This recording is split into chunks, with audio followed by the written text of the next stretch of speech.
Right. Sorry, I'll go straight to you. You're live. Right, welcome back to the Next Big Pod, episode 82, I think we are now. We got Boxing Wales, Dewey Powell, Cy Clayton, and Ainsley. Cy, do you want to jump straight in with the ITV card? I know you was tweeting about it. You've got some pretty heated opinions on it. Yeah, so I went to the show itself, and I really enjoyed it. It was good. It was good to have boxing back. Good atmosphere there for all of the fights. I know it didn't look particularly busy on the TV, but we'll come to that in a minute. There's some good fights. The show it rolled quite well. Although I think when the show started, I think we're giving a bit of airtime to Eubank, building up the February the 4th card with Eubank and Killen. So yeah, it went really well. I seen Neil Marsh on the night. I seen Poxon, and God knows I've given Poxon some stick over the years, but he seems to have forgot that. There's a cracking fight with Mark Jeffers and Fox on the undercard. Robbie Davis, absolutely pretty. I think the thing, I don't know what you guys thought. I don't think Robbie Davis come across absolutely fantastic, and I've seen people saying he thinks he's world class stuff like that, but I was pleased he tried forcing the fight, and I think he sat there and took shots he didn't need to take to try and make it better for TV. Don't know if you want to touch on that before I carry on. No, it wasn't overly impressive, but it wasn't a bad performance, and I think people get a bit carried away because they see a foreign-sounding name. They've never heard of him before. They assume that he's an actual cabbage, when Zoltan Sabo ain't that bad at all in the grand scheme of things. So it's a good win. Yeah, a couple of people did tweet. You know, if he had a promote, do you know the big thing, and it's something dead obvious. They should have sent him to Susie Wong with 200 quid because he looked like he'd been dressed in lost property. You know, do you know what? Turn up. I thought that when I was watching it. When I went to where was I watching? I think it was Nick Blackwell was fighting Arnfield down here, and I went with a mate who's not a massive boxing fan, and he was laughing at some of the lads. He said, "Oh, they're wearing like lost property shorts," and he said, "You can tell how good someone is by what shorts they're wearing." Yeah, and to a certain degree, you can on the small rules, and then like lower down a card. And it was the same. It was against Andrew Selby, and a month or so later he fought Zhu Shiming. But HBO must just give him some money to kit himself out because he had decent shorts on then. So HBO should have took your advice, sir. Yeah, it's just a lesson learned, and like I say, you know, because I mean, he was a good opponent. You know, I'm not saying he's a great opponent, but you're talking January when everyone had been on the piss, and you know, even boxers, you know, and they've gone out, they've put a load of weight on and stuff like that. So they were never going to get a fantastic opponent. Willie Lemon would have been perfect because he'd have sat there with Robbie, and they'd have had a good fight. But no, I thought Robbie Davis did well. Jack Arnfield, he dominated the fight pretty much with Mick Hall on the undercard. I'd like to have seen Jack do a little bit more while it was on terrestrial TV just to stamp his authority, but that's his, you know, it's his choice, it's his prerogative. But so Sunday morning, I sent a few tweets on Saturday night, got in Sunday morning, and just some of the comments that you're reading from people, and the thing that frustrated me is it's the people that go chasing favourites and retweets by tagging. So on Friday there was people tagging in Neil Marsh and saying we're going to get behind the show, and Poxon, and we're going to get behind the show, and then there's people moaning about the fucking lights in the venue, and I seen there's 2 or 3 people I'd seen screenshot in the crowd, and I think other than 20 I think even it was less than 20 tickets. The show was a total sellout. What Neil Marsh did is on the night he put a DJ on at the bar and stuff like that as well. So a lot of people were staying in the bar. They were having a few drinks and they were only going watching their fight. There's a guy called Nathan Wheatley from Warrington. I think he probably sold about 100 tickets. Now in a venue that's only holding about 1,400 people. If you're waiting to go into what I think Carnfield and Hall was due to kick off about 8:45, if that's say they've done 400 or 500 tickets between them, if you're not getting in till that fight's on, and then you've got Robbie Davis Jr. who's done, I think he's done about 400 tickets. If they're not coming in to watch their fight as well, and people, they just seem to like take great pleasure in saying there was nobody there. Yeah, it was a sellout. I know it didn't look great at times on it, but it's like people. I don't know what the fucking problem is with boxing fans. It's like they want it to fail. No, you say that it's just boxing fans, but it's not. It's football fans in general. Like you get it at Wembley, don't you? All them Club Wembley fuckers who eat the nice sandwiches and whatnot. Yeah, but they come out late and they stay in at half time. They don't come out till about 60 minutes, and people screenshot that and go, "Oh, Wembley's fucking empty." When it is a sellout or near damn a sellout, but people just obsessed with empty seats, and they. Yeah, but this is boxing fans. I know what you're saying. These are genuine boxing fans. That's like, oh, you know, it looks shit. There's about 300 people there. There's about 400 people there. But it's people that's commenting that it's like they're in the know. This happens at, you know, it happens at nearly every single show. No, that is what people do, and it did look worse, if I'm honest, on Saturday. But you know, like I say, there was a good atmosphere in there, and like I say, all in all, I think it run on quite well, and I'm looking forward to February the 4th. I enjoyed it. I thought it was good. If you take it as what it is, it's a good show. Like, I think people, because of her, people expect everything's got to be an arena, everything's got to have bloody fancy lighting and fancy VTs and whatnot, and it fucks me off. Like, if the fights are good, they're good. It don't matter where they take place. They can take place in your back garden. If you've got a cracking fight in your back garden, it's a cracking fight. Hearn puts on absolute shite in massive arenas. You can't polish a turd at the end of the day. The fights is what it is about. Yeah, it's like, you know, I mean, Robbie Davies Jr. is in the hottest division that we've got for me in the UK, with Jack Catterall, O'Hara. I think that's how you pronounce it. I've heard it pronounced a couple of different. Yeah, but they're scattered across different platforms. Josh Taylor's Channel 5, Robbie Davies Jr.'s ITV, O'Hara is in, well, obviously Sky, and Jack Catterall's with Frank, is he not? Yeah, it is. But I do think that by the end of the year, I think we'll see two of them fight each other. I don't know which two yet. I just think with Josh Taylor, the way he's at with Cyclone, and you know, later on this year, I mean, they took the Dave Ryan fight really, and the opponent that they've took now, I've seen him getting a lot of criticism. I've not even looked him up, if I'm honest. I've seen him getting a lot of criticism, and that's the problem. It's, if you're going to take a fight like Dave Ryan and you're going to win a Commonwealth title, the next fight then you should be judged on that opponent. That's the way we look at things. So, give you an example. There's an English title fight, Zelfa Barrett against Sam Bowen. Everybody from the top end of the M62 thinks Zelfa Barrett's going to win. Everybody from the bottom end of the M62 thinks Sam Bowen's going to win. Zelfa Barrett's pulled out of the purse bids because his uncle Pat, who trains him, says he doesn't want to take the fight because if he wins that, then the next step's the British, and before that, there's no stopping it. So it's judging it. But you look at Robbie Davies Jr. Robbie Davies Jr. now, they're making an offer to Thea Payne because they think it ticks the box for a little bit of American coverage. Again, he's well up in the rank. I personally don't like Thea Payne, don't like anything about him, but I think it's quite, I won't say admirable, but I think it's a decent opponent for Robbie to go after. I think Robbie said he wants another 3 or 4 fights and then get a world title fight. Well, yeah, because Thea Payne just fought Broner, so yeah, that's not a bad opponent. Thea Payne's no great shakes either, so it's not going to be a massive step up for him. No, and you know, like the lads that were on the undercard, what Neil Marsh did, there was a couple of Steve Wood lads on the undercard, a couple of Kieran Farrell fighters on the undercard, and he sold it out because that's what, you know, Neil's looked at it. I think Neil manages about 7 lads. One of them was on Zach Parker, and he stopped Bradley Price. I think, was it Shafiq as well? I'm not sure who manages him. I'm guessing it's one of the Ingles. Actually managing him. He got blitzed. It was a cracking shot over on right. And he just put it together to sell the shows out. And that's all these small old promoters, this is what they've got to do now. If they're going to do it, they're going to have to work with each other. And, you know, I think it'll force that. I was really negative last year when I looked at how many TV dates and how many different people were putting shows on. I didn't think we had that much talent, but I think you made a really good point. I think if they sell the fight as what it is, I think that's fine. You know, and from what I believe, I've not seen all of it, but I believe the Robbie Davies Jr. fight wasn't sold as you're watching someone on the brink of a world title, you know, in terms of next fight or anything like that. It was one of the top prospects, and I think Artfield and all, I think, were sold as, you know, a bit of a local derby, a bit of a grudge match. Is that right? Yeah, that's exactly right. Like I said, my point was, if you put on a decent fight, or a trade fight, as Hearn likes to call them, between just 2 local lads, they're not going to go on to world titles. There's no aspirations of them fighting for world titles in the future because they're not at that level. If you just tell people it's a good fight, tell people they don't like each other, they seem to love that's fine. Every fight doesn't need to be a massive domestic grudge match or everyone needs fucking face-offs or whatever they call them on Sky. You don't need that shit. You just need decent fights. It doesn't matter what level they are. We're all sad cunts who like boxing. If it's on Channel 5 and it's a good fight, we'll watch it. If it's on ITV and it's a good fight, we'll watch it. And if you're looking at the lights and thinking, I don't really like your show, the lights are shit, you need to reevaluate your life at the end of the day. Yeah, you know, I'm not saying it's reading it. It's like some people like comparing Who Wants to Be a Millionaire with Big Dave's quiz night at the Hare and Hounds on a Tuesday night. You're not going to get that. You know, what you're going to get is I'd rather them put the money towards. And Neil Marsh and Poxon spent quite a lot of money on that undercard, and they, you know, for an ITV4 show there, they spent quite a lot of money on it. Robbie Davies got a decent wage, and Limon was going to get a decent wage as well to put the fight on. So I just, like I say, for fuck's sake, I've had my eyes tested this year, and I don't know if there's something wrong with the glasses, but just try and be more positive. Like, people are hammering ITV Sport and quoting and on the Twitter and that, saying, you know, it's a bag of shit. And do they actually want the sport to pull out? Do they want ITV Sport to pull out? I don't get it. They're not.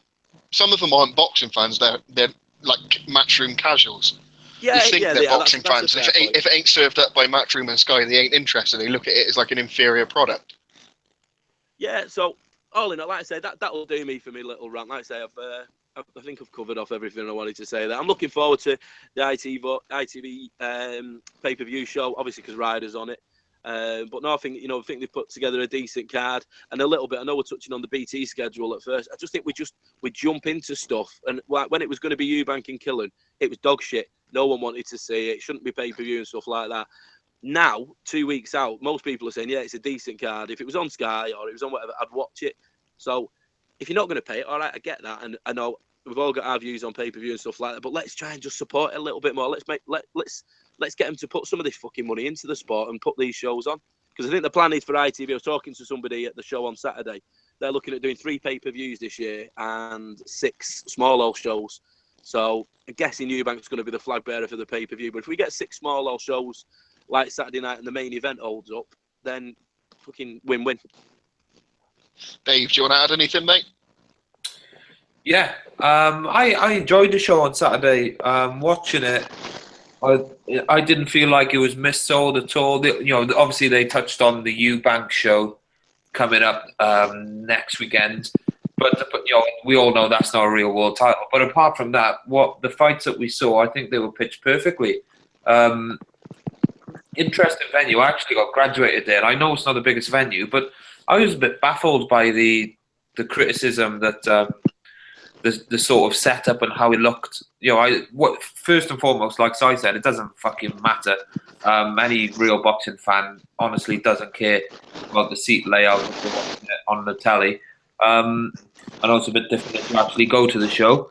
But yeah, I thought it looked absolutely fine. I thought sometimes I wouldn't really class it as a small hall, but sometimes on these smaller shows, they're held at leisure centres and whatever, and it's difficult to make them look good just because it's you used to playing 5-a-side football in those places. The seats are not set up to form any sort of presentation, so the Guildhall is a bit different. They do have presentations there, they do have shows there, so it was more suited. I thought it looked as good as it could. You got to be realistic. It wasn't an arena show, and I thought it looked good on the eye. The fights were good.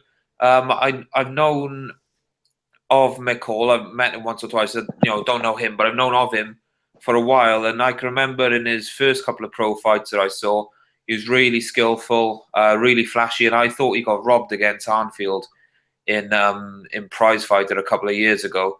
So I was really interested in that fight. I thought it'd be a challenge for him to do 12 rounds. And it turned out in the end it was. I think he could have been pulled out a bit earlier, but in the end his corner did do the right thing. I would have liked to see him do it 1 or 2 rounds earlier, but I suppose he wasn't against a puncher. But then again, that's sometimes when people get hurt, when they're receiving repeated blows. But I suppose they're justified in leaving him in there because he landed a really cracking shot in the 11th round just before pulling him out.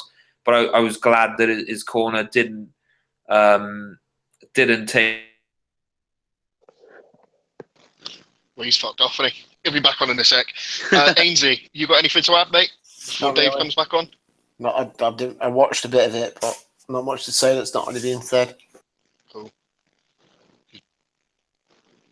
Where the fuck has Dave gone?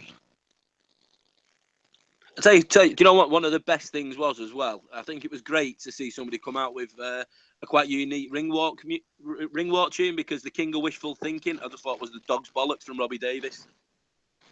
Hold on. Right, I've got something to say. I remember what I was going to say. The only thing I permit people to moan about is the commentators, because they could...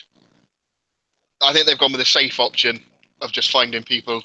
They're not good at it, but they're recognised at what they do. Richie Woodall and fucking McIntosh. I said last week, didn't I? If it's anyone but McIntosh, I'd be happy with. And then they give us Ronald McIntosh. It's just, fuck's sake. I know you can have a face for commentary when you're not looking at you. I just think when he's commentating, you can't help picture what he looks like. That's the problem with McIntosh. He just looks, I don't know. And Woodall, he's just got that accent. I like Woodall. He's great sense, but I'm staying positive anyway. So one of you lot can fucking moan.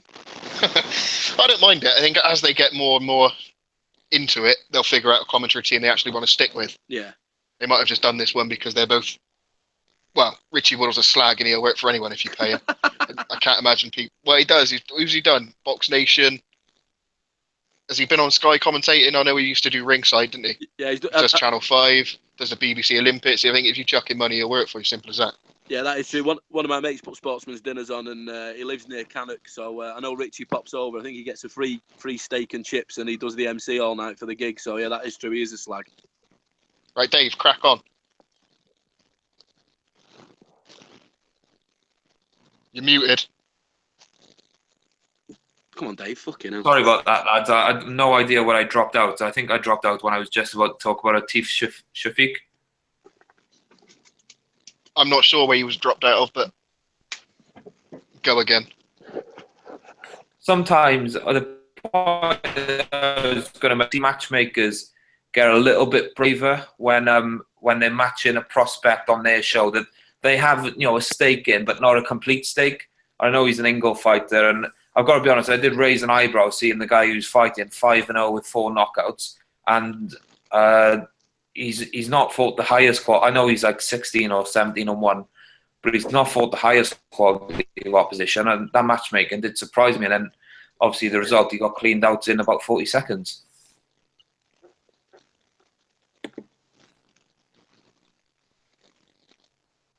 Are you finished? I was on mute and I was talking then. I've no idea, what I've been ranting for. I've been rambling. He was in mid-flow and then you got disrupted. That's disappointing. Right, anyway, we've all said a piece on this. I don't know. We're going.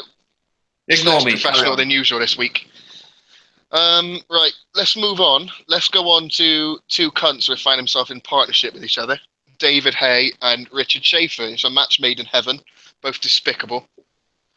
If them two cunts told you it's raining outside, you'd open the curtains and check, wouldn't you? Both absolute cunts, the pair of them.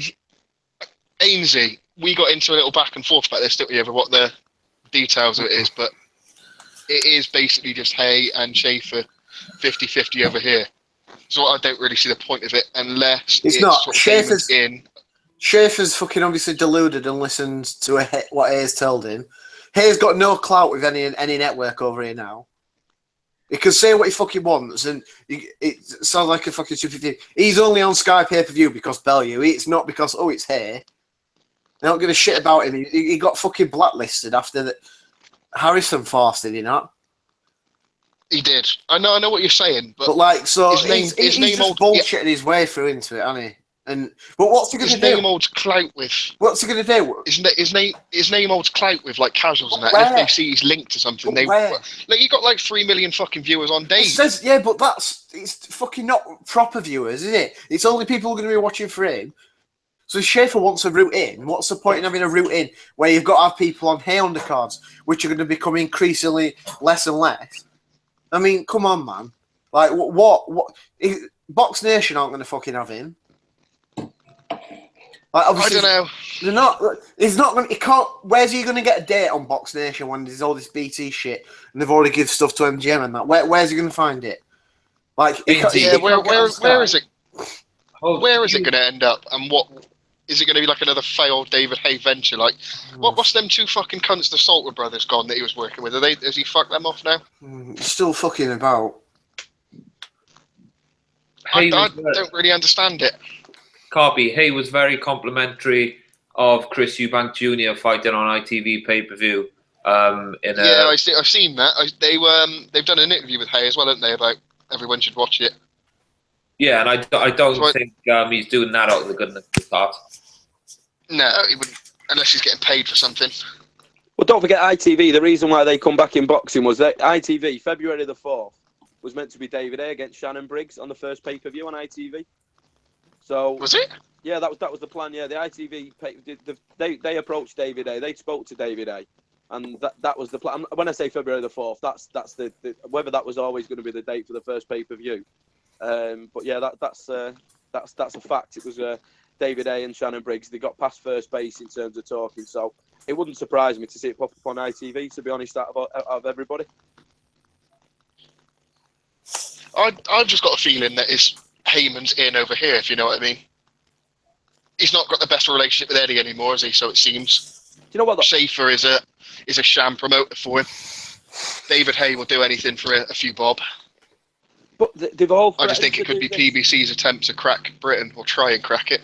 They've all threatened to do this, haven't they? You know, Floyd Mayweather, fucking my mate Oscar De La Hoya, when I used to bullshit about being his fucking CEO in England. No, they all say they're going to do it. You've got Eddie Hearn's going to crack America, and in fairness, it looks like he's going to go and have a go. But all these people that say they're going to come over here and put stuff on for us, I don't think we've ever had a show, have we? From one of the people that's like from Golden Boy. I'm talking a Golden Boy show where they say they're going to bring. Yeah, they did one over here. They did it at Amir Khan one, didn't they? But Sheffield Arena. Sheffield when he sold like 8 tickets and Ted he'd sold 12,000. Yeah, you got freebies for that, didn't you? Honestly, that was mental how many tickets they were giving away. Like I literally got a phone call saying, "Oh, do you want to go?" I goes, "Why?" Because someone he knew we worked with basically. I don't know where he'd been, but they were basically said, "Do you want some free tickets for tonight?" He goes, "How many?" And he goes, "How many do you want?" But that's proof. Like, sorry, they've never come back since. No, that's a very American thing, though, isn't it? That Americans giving out tickets because they get big rights fees, where those rights fees don't exist in Britain. No. Now they were giving tickets away to try and save face for Khan. That's all that was for. Because in the build-up to that, all Khan had said is that he was going to sell more tickets in Brooke's hometown than Brooke. And he did, if you count it by one of Khan's tickets counts 1,000 of Brooke's, yeah. Do you know what? He did actually bring Deontay Wilder over and stick him on the undercard, didn't he? Yeah. So I need to wind my neck in a little bit there. But yeah. And he fucking... Yeah, the war with only to hell. Yeah. I'll reserve judgment on this David Haye thing until I've seen it, because it's just fucking. It's just a bit of an empty promise at the minute. Let's have a look when you've actually announced the show and you've done something, or even signed someone. Yeah, sign somebody. Yeah. Right, Box Nation schedule is the good, the bad, and the ugly. That was. We was talking off air before we came on that the Petrov Flanagan fight is actually quite good. If it wasn't for like Fana and Orlando Cruz, no one would be moaning about this fight at all. Yeah. Because he's fought to one old man and a puff. People are going to give him a bit of stick for it, but I don't think it's that bad, really, if you take it for what it is. We've obviously got a great fight in Liam Williams and Liam Smith, which Dewey's obviously picking Liam Smith in. Whoa. Big Smith Brothers fan. I think that's a fantastic fight, that is. I don't want it to be for a world title, because I don't want to ruin it for myself. I don't want politics to fuck it up. Because that is a standalone fight. That you know what? British, whatever. If Liam Smith was fight for a British, he might think he's above that now. But I won't give a fuck if it was just Williams fighting for it. But Smith don't deserve it. No, why should Smith get it after? Why should Smith get another shot after fucking? Oh, let's call a spade a spade. They fucking absolutely mugged Trout over, which is just blatant fucking. Warren bullshit with Warren and Sorrow. Sorrow, yeah. Oh, yeah, his promoters fucking mugged him over. Yeah, I don't think that was true. Then everyone else who were any decent got fucked off, and they found the fucking someone who looked like a drunk bum off the street, man. And then his defences, just like. Well, anyway, it's a great fight, that, and we're all, at next big pod, making a trip out to Manchester again for that one, so we have the autograph booth open again. Exclusive T-shirts coming soon. This time. Yeah, we're charging $5 a pop this time because now we got Sai with his army of followers, so we might get away with paying. What else have we got? Bradley Skeet versus Shane Singleton, which is a kind of near fight for me, but there we go. Ainsley, you're actually surprisingly positive about this, aren't you?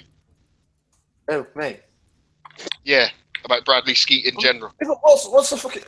right, because he ain't doing fucking every other country fighter in Britain calling everybody out when he's basically just a fucking shit bum, right? He's honest about where he is now, and it's a mandatory and shit. And if he wants to get outright, he's got to fight some idiots, hasn't he?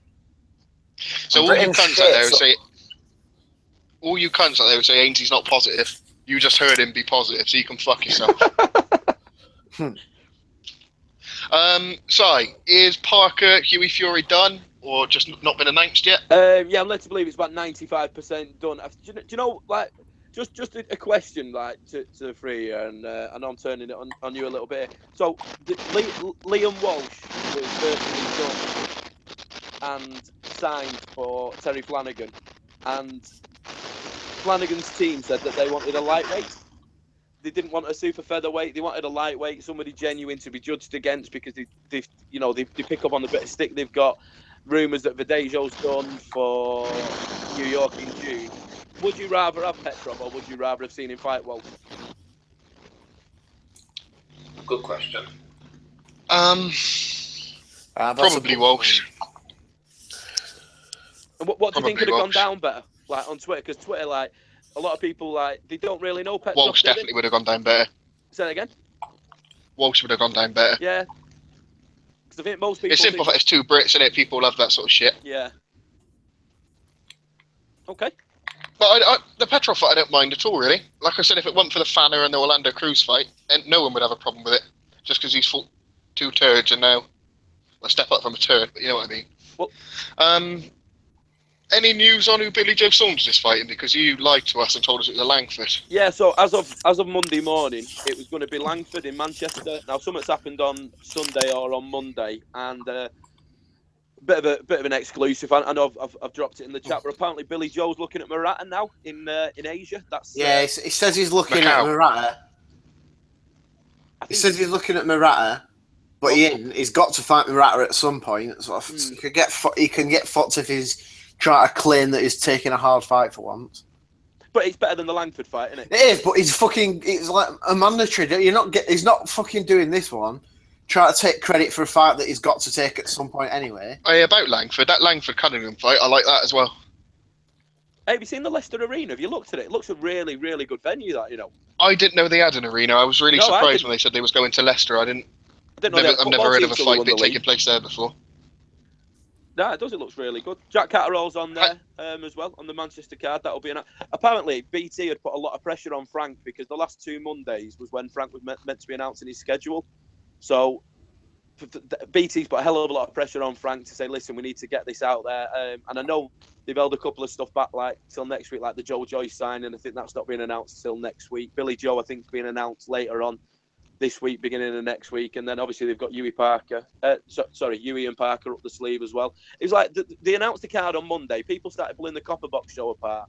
And then I think it was fucking later that day, Ryan Walsh was confirmed on the show. And it's like, people are just doing what they did with the Eubank pay-per-view for me. They're just jumping down it straight away, saying it's shit, nothing's changed. And it's like, let's judge it at the end of the May. Let's get on the pod on a Monday night in May, after we've seen the first 4 shows that he's putting on, and then let's judge him. It was like Marco McCulloch. You know, apparently I've not read it. Apparently that's like Josh didn't even know he was fighting him, and that's not who. That fight might not be happening. It's going to be a better opponent, but it's like we put that much pressure. Typical Frank.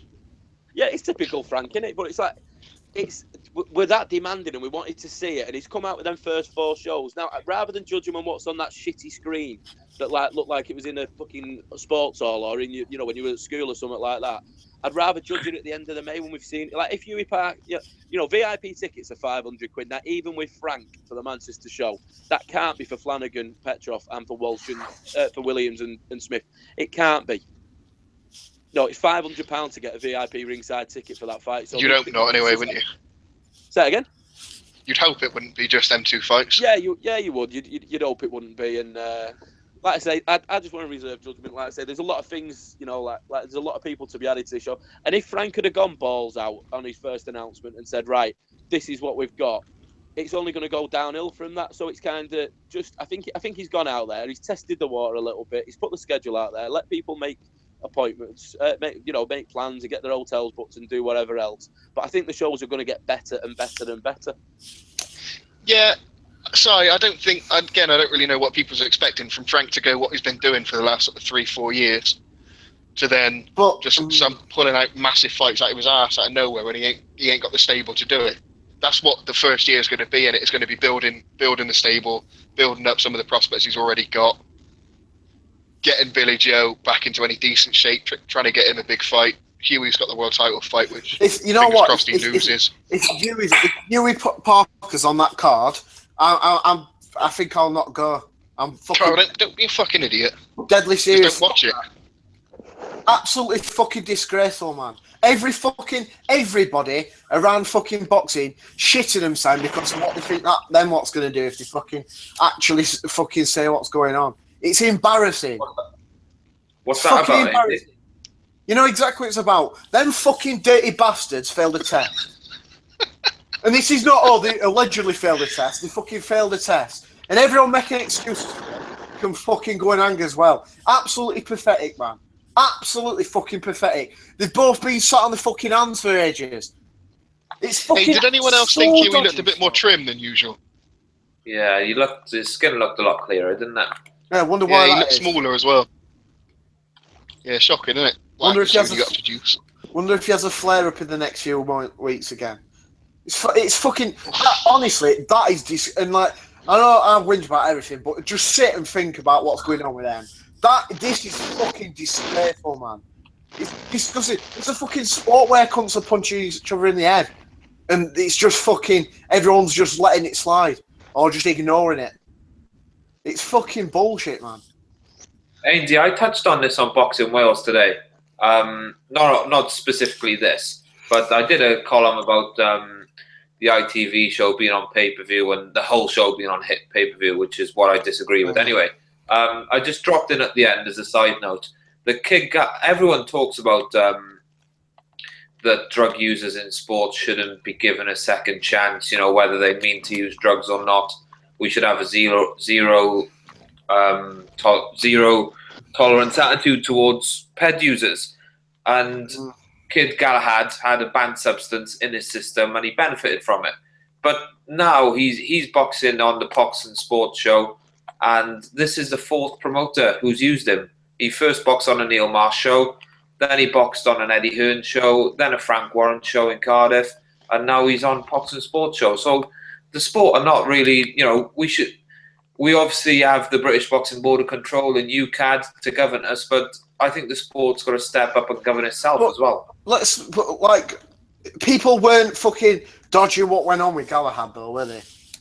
And they weren't I know what you're saying, Ainsley. I don't see how Huey Fury should be in a position where he can go for fighting Dominic Quinn. Now. It's not even just that. It weren't. He fucking fought, what's his name? Cassie, weren't it? Oh, Fred, yeah. He shouldn't go from Fred Cassie to failing a drug test. Well, and then serving his 12-month ban and get the world title shot. It shouldn't work like that. There should be some punishment. But it's just everyone shit themselves. And every time you mention it, it's people like, oh, you can't say that. It's alleged. No, it ain't fucking alleged. I suppose the press can't get involved because the lawsuit that's going on in it, and they can't be done for like libel or something. It's not libel. They can report on what's going on, and they've chosen not to. They do it with everyone else. Everyone else who it comes up about, they report on it. Because it's a Fury, they haven't. And everyone just shits themselves and won't say anything. And everyone's making excuses for him. Even fans as though they're going to come knocking on the fucking door. I mean, for fuck's sake, man, it is embarrassing. No one wants that Aggie knocking on their front door. That state of that prick. Oh, fuck it, man. What's that? Everyone being a fucking idiot for? Right, Ainsley, have a glass of water and calm down, mate. I fucking hate this, though. Like, if he's on that card, I'll not go to it. I'm not fucking... Right, one more bit of news. Billy Joe Saunders linked up with Adam Booth. Obviously, we know why, because he fell out with Tibbs. But I don't think that's a good move for him, really. I don't think he suits Adam Booth's style of training at all. He's not explosive. He doesn't fight in short bursts. Yeah. What do you think, Dave? Do you think it's a good move for him? Or do you think he could have found someone who suits his style a bit better? Well, he's going to be a better move for him than his last trainer, isn't he? It definitely works. That Ben Davison who he had in his corner. Might as well have Jim Davison. But anyway, he's going to be better than him. I don't think Adam Booth will be bad for him, but is he perfect? Is he going to be Jimmy Tibbs? No, because they built up a relationship and a formula over years and years and years. 23 was it? And it worked for them. And I think Billy Joe, very few people, but he would take talent off Jimmy Tibbs. Whether he'll take talent off Adam Booth, I'm not so sure. But we'll see, won't we? It's one of those. Sometimes you see trainers and boxers bond that you never would really expect to. But like you say, Adam Booth is used to training fighters who have explosive power. And I'm Billy Joe. He has a lot of things, but he doesn't have explosive power. Adam Booth's mopping up all sorts of guys at the minute. You got Charlie Edwards as well. He obviously picked up Mitchell Smith last year. What is this obsession with Adam Booth? On it, like, I've said it on here before, but I'm going to say it again. What is this? Haye the David Haye thing, they came from the bottom, didn't they, together? And I don't think anyone would disagree that George Groves has looked like a different fighter since leaving Adam Booth. He got fucking up. He managed to turn. Well, he got Cobra, didn't he? In that first fight, he was decent. But he could still been under Booth's influence, if you know what I mean. Some of that is just Groves' arrogance, and I don't. But whatever. And Groves did look sketchy from time to time before, but it's irrelevant. Everyone fucking creaming themselves over Andy Lee. Andy Lee has looked shit in every single fight he's had under fucking Booth. But Amesy, there's very few trainers. You usually get one trainer and one fighter, and they gel, and they're great together. Like Freddie Roach, Manny Pacquiao, for example. It doesn't always work like that, does it? It's only sort of the master trainers that can take anyone and completely change them, like Emmanuel Stewart or something. Yeah, but I'm not talking completely changing. No, not even changing, but improving. Andy Lee's regressed massively under Booth. All it is he's managed to fucking land that. He's managed to land his fucking fighting in punch a few times. If it weren't for that, like, fucking hell. Lost every round to, I forgot the cunt's name. What's the Russian called? When he won the title, he lost every round. He was getting dicked all over by Jackson. Absolutely dicked all over. He fucking laboured to a point decision against fucking Fitz, for fuck's sake. I mean, and he was shit against fucking Billy Joe. He was shit. And he was was he any better against Quillen, who since got wrecked in a round by Jacobs? Not really, laboured to the drill, didn't he? Exactly. Both guys were shit that night. It's just, I don't get it. I know what you're saying. The obsession with Adam Booth, but Adam Booth is living off the successful relationship with David Haye. And a lot of trainers do. Now. Freddie Roach has been living off the successful partnership with Manny Pacquiao for the last 10 years. Other than Manny Pacquiao, has he had a signature win with any other fighter? He probably had loads, to be fair. He's done all right with Lebedev. A bit with Cotto, but Cotto's hard to say fully. No, he hasn't done anything with Cotto. Cotto beat a shell in Martinez, drained Gil, lost to Canelo, did absolutely fucking nothing in that fight. It's just it's clever matchmaking with Cotto, why people think, perhaps he looks a bit better. I want Kirkland to starch him, and Wolf to come out and knock out Freddie Roach as well after. Be great. Anyway, let's move on to the main event. We've got a massive triple header, if you want to count Lee Selby. World title fights. I'll be there. Pops and Brian have already set up base camp, so I'll be joining them. Pops just wants to start quit on the machine without getting a fucking hit, apparently. Who wants to start then? Who wants to go in? Amesy, I know you're also positive about the Irish. You love them. I fucking hate. Honestly, I don't give a shit, man. And the people who are the exceptions know who they are. But fuck me, man. Some of the Irish are just fucking idiots. Absolute fucking mental. Like, he's fucking mad. Fucking, like, Badgerhead Cum will just fucking... If Frampton fucking said that he had to fucking shag a dog, he'd probably do it. I can't be off. Right, it's better for the sport for fucking Frampton to win, but it's better for me on a personal level for fucking Santa Cruz to win, because all these idiots will fucking divorce their wives and shit this weekend if he gets beat. Well, Colm will delete Twitter again. Yeah, fucking hope so. He's blocked me anyway, just for pointing out that he's a weirdo. A lot of people are saying that they think it's an easier win for Carl this time, but I don't at all. No, well, he fucking. It wasn't easy the first time, was it? No, I've watched it. I've watched it twice, scoring it. The first time I scored it 6-6, and the second time I actually have Santa Cruz winning. So there we go. Yeah, the first time, you know what? I think on the pod I'd said that I expected to be extremely close, and it was. And I don't think anyone could complain if it went either way. And I think it did kind of go the way everyone was thinking it would go. And I do agree that Santa Cruz can't really change anything up, but he doesn't necessarily need to change that much, does he? Yeah, because he didn't get outclassed. It wasn't like it's not like a rematch like Crawler and ours, where Crawler's going to have to do something extremely different in order to get any success.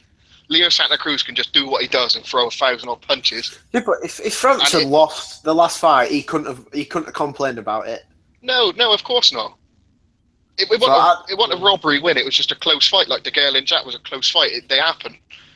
I don't think there's such a difference in these two fighters. You know, I don't think there's such a gap between them that it would be an easy fight either way. I think we were all really impressed for years on end the way Santa Cruz came up, and then he probably had 2 years where he fought nothing but put-ins. But he is a good fighter, and he kind of is. You know, how are you going to beat Frampton? If you box him on the back foot, Frampton's got quite good boxing skills, and he can probably match you there. Obviously, like Rigondo aside, you've got to pressure him. You've got to bring the fight out of him. And it was amazing. I thought, like over here, I think people read the first fight really well. Over in America, they seemed to give Frampton very little chance. So maybe Santa Cruz had that attitude as well, and he'll know all of what. You know exactly what Carl Frampton is about now. I don't think we'll see a massive change in tactics from either of them, but you know I hope we don't, because it was a good fight the first time. I don't believe Santa Cruz can do anything different. Whereas I think Carl can try and engage less, make it a bit more boring. Just try and pick him off at range. Well, try and stand. Carl, work the angles a bit more. I think not stand and trade with him, because it was the rounds when he was standing with him that Santa Cruz was winning. Just through volume. I know you shouldn't always score things just for volume, but if the punch is landing and he's throwing 100-odd around, then he's going to win the round, isn't he? Do you know, like the pace of the fight and how much he pressures? I don't think Santa Cruz is going to change that, but I think his straight punching and his long range stuff is underrated, because he's usually coming forward. People usually appreciate long range punching when it's on the back foot. I thought he slightly neglected his jab, and I don't mean like he's going to have a really skillful sort of Whittaker jab, but he's very good at forcing his opponent back. I think he slightly neglected that last time when he wanted to stand too close to Frampton, and that's why like Frampton was able to find those gaps, because he had shorter arms on the inside. So I think Santa Cruz won't change his approach, but he could change slightly his shot selection. Yeah, I'd agree with that. I think it's important for Carl that he comes out as round 1 of a new fight as opposed to round 13. Like, if he continues the previous fight, I think he will lose this. In Vegas, we've seen recently with Kovalev Ward, they give it to the home fighters, quote unquote, like so to speak. I think Carl would be hard pushed to get the decision if the fight goes the same way as it did in New York. I don't think he'll get 2 decisions go his way. He'll set up the third. Everybody loves a rubber match, don't they? Ainsley, I know you think he'll get robbed, don't you? But you're Captain Conspiracy. It's not kids getting robbed. The judges in Vegas and that on the West Coast tend to prefer Santa Cruz's sort of style. We've seen it before. It's not. He's going to get robbed. He can't get robbed because I can't. No. I know. I'm just highlighting. I can't see Frampton winning 8 rounds clear, and you need to win 8 rounds clear to start fucking. Well, unless he wins 7 rounds so fucking clearly that it's like you can't not give them to him. It's not. But it's not going to be like that, is it? With the way that they both are. Well, everyone said this. Anyone said this last time, that for Carl to win, he'd need to put a dent in Leo Santa Cruz early and make him feel the power, make him second guess himself coming in, and he did that early doors, and it did. Leo Santa Cruz was in 2 minds about whether to attack, like he usually does, for a few rounds after that. But towards the end of the fight, he got that out of his mind and was just going for it, and then he was picking up rounds. So I think Carl needs to hurt him again, just to let him know that he can be at any time by 1 single shot. Because Leo Santa Cruz ain't got single shot power. He's just punches in bunches, doesn't he, non-stop. But Carl can't hurt him with any shot that he throws if he clocks him clean. And I do think it's very important that he does let him know that he can be hurt again. If he doesn't, let Leo Santa Cruz just get in a rhythm and throw as many punches as he wants. I think it will be hard for Carl to win there. I really do. Yes, Haye, You're very quiet. Yeah, I've talked enough, haven't I? But no, this fight, I'm the old show. It's a little bit like, I know I'm going to be sat watching it in my front room, but it's a little bit like I've gone to Vegas to watch it. I'm not really breaking it down that much. I'm just looking forward to the card. I'm looking forward to seeing Josh Taylor. I'm looking forward to seeing Zlatican against Garcia. I can't wait for Frampton and fucking Santa Cruz, to be honest with you. And also like looking at Selby as well. But I'm just looking at it as one of them where I'm not good at. I'm just looking forward to sitting there and just watching it and just scoring it as I did with the Gale Jack. And then, like I said,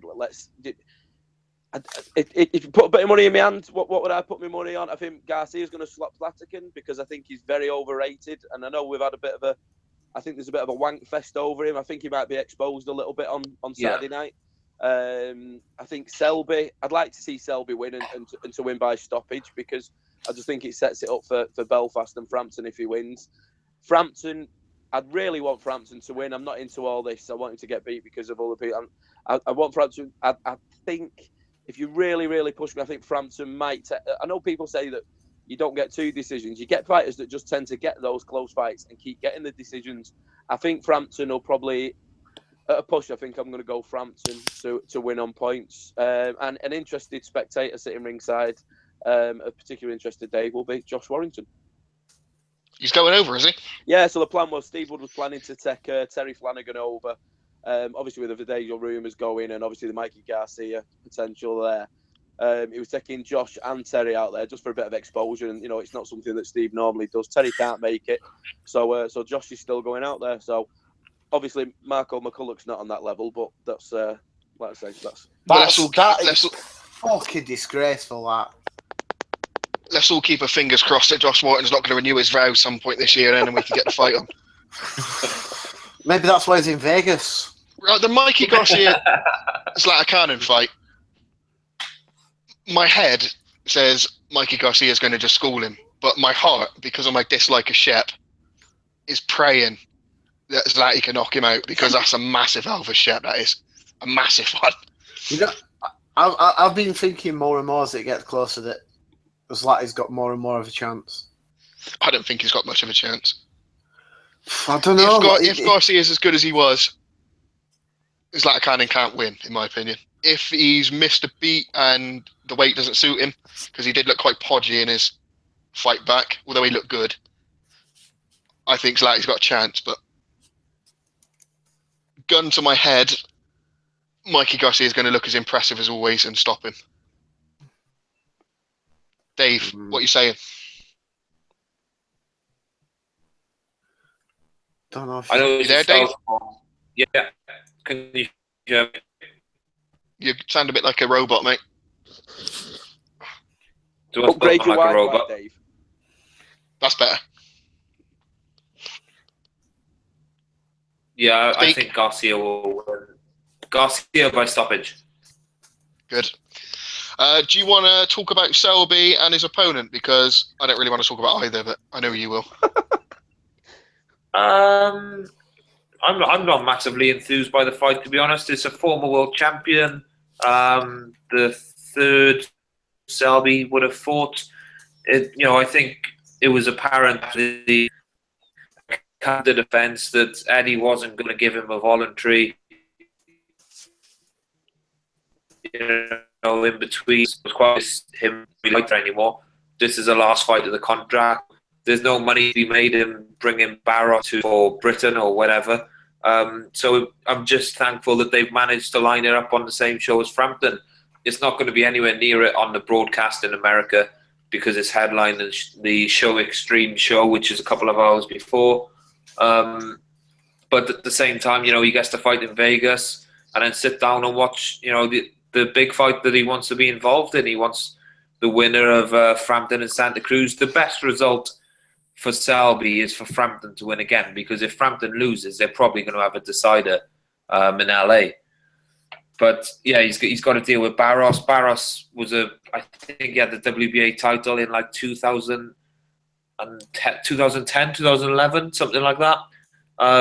He's only lost to good fighters. He got beaten by Gamboa back in the day. I think it was in Germany randomly. And he beat and then lost to Celestine Caballero who was a good fighter a couple of years ago. He lost to some other bloke I don't know, and then he got stopped against Garcia, which is his only stoppage loss. I don't expect Selby to stop him. I think he'll win on points. And it's hard to know sometimes, isn't it, with these Argentinians, whether they're any good, because they tend to fight awful fighters in Argentina and beef up their record and then get their world title shots. But I think he's handy. He won his last fight on the road in Japan. I think he'll be willing. I think he'll come at Selby, which is what Selby needs. His last two fights, the Hunter fight and Montiel, they've moved away from him, where Lee's used to being a counter puncher.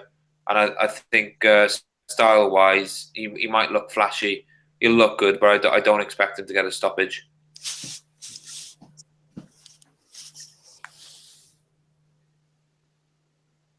So, you got any rumours? Otherwise, we're done here.